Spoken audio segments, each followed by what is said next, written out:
So this is Carmen's before and after deadlift.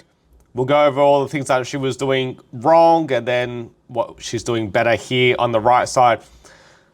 So the main things that point out on this left side is, firstly, her hip height changes from rep to rep and it's not consistent.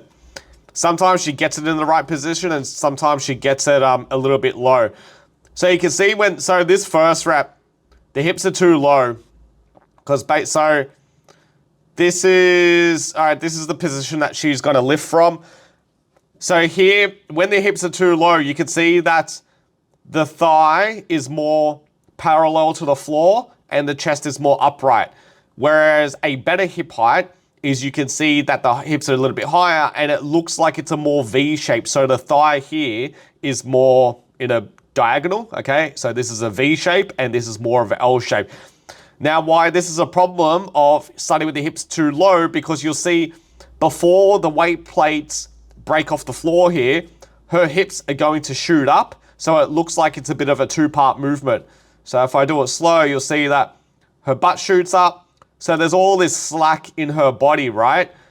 So the body has to, I guess, raise first and the hips are going to get in. So before the weight plate breaks off the floor, the hips are going to shoot up in the position that she was meant to be at, which was here. And then you can see when the hips are in this position, that's when the weight plate, if you see where my mouse is, then you can see the weight breaks off the floor. So if I put that in real time, it might happen fast, but watch her butt goes too low, hip shoot up, okay? Then she comes up. If we keep letting it play, you'll see that sometimes the hip shoots up. This one's gonna shoot up again. Again, you can see the hip was too low because that thigh was kind of like parallel to the floor. That one looks too low, it's gonna shoot up again. And then I think the last one, she puts her hips higher, okay, and the hips don't shoot up. So you can see in that last one, it was much better. I mean, her back position isn't good, but you can see because the hips are higher there relative to those earlier reps. Okay, if we go, so here, it's a little bit more V-shaped. I mean, again, ignore this rounding, but the thigh is more diagonal versus when it was like down here where she was like kind of like squatting the weight up, right? So, and then just going over that, you'll see in this right side that the hips don't shoot up. She gets the hips consistently in the position they are meant to be in, all right? There's no real slack in the body, okay, because she's got her hips in the optimum height, which keeps her arms long, all right? Doesn't have any slack in her body, and then she's able to come up smoothly without the hips shooting up. So if your hips are shooting up when you deadlift, there can be a few different reasons why it does it, but a common one is that you're starting with the hips too low and the hips are shooting up in the position that you're meant to start them at, like I demonstrated here.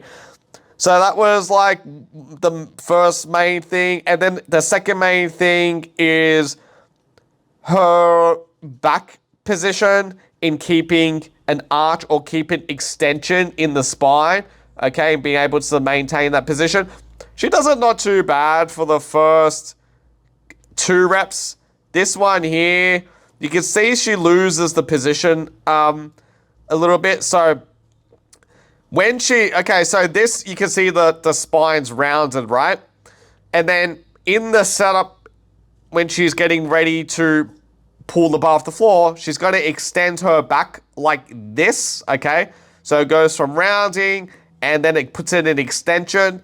So now this is going to be nice and tight, okay? So when she stands up, we want to try to maintain as best as we can. It's not going to be perfect. There's always probably going to be some amount of rounding in the spine in the deadlift, which is okay, but we just don't want it to be excessive to where the hips really tuck under quite a lot, okay? If the hips tuck under too much, when you stand up, all right, which you can see in this position here, when you stand up, the hips are gonna be a little bit too close to the bar. So to lock out a lot, it probably is gonna be a lot of your quadriceps, so your knee extensors, right? to lock out if the hips are too tucked under. So I'm a fan. And then plus, if people do experience lower back pain when they deadlift, sometimes what can help is actually purposely get the spine in extension like this. So then when you come up, it's more flat, or even in this side.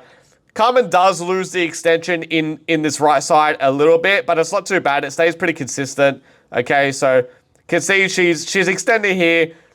Usually when she pulls the slack out the bar, it loses that pelvis position a little bit. Again, it's not horrible. The main thing that I want to see is the pelvis position maintaining. So from here to set up to when she's lifting off the floor, does it kind of stay in the same shape? And it doesn't like get really rounded under like we see on this last rep here. Okay, so this what I'd say is like it's excessive, and it's probably decreasing the efficiency of a squat a little bit.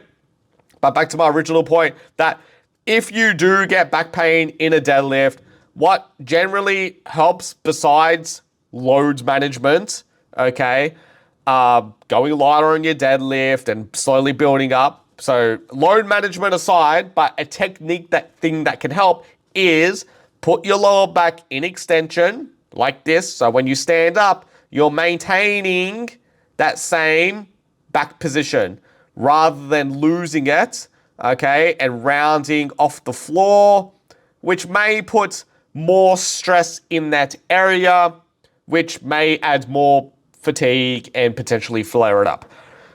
So what I prefer is that when you're setting up, is that you get your spine in extension, okay, and then try to maintain that position as you stand up. Again, Carmen loses it a little bit here. So it's not perfect. But again, it's not excessive. So yeah, the two things that I mentioned is hip height consistency. In the hip height, she fixed on this right side, okay, and then keeping the back in extension and trying to keep the same shape between the setup and the pull off the floor, which she does not too bad in like the first few reps on this right side. Like that's an acceptable amount of, like, I guess we could say extension loss or spine loss. Whereas this one here on the left, like that last one, she's just getting a little bit tired and is rounding under. This first one's good, and I think the second one's not too bad as well in terms of like holding that spine position. So yeah, you can see this right side, much more efficient. All right, more straight up and down. There's less funny business going on between reps. Like each rep looks more consistent, okay? Where this left one, rep from rep, kind of differs in terms of a position.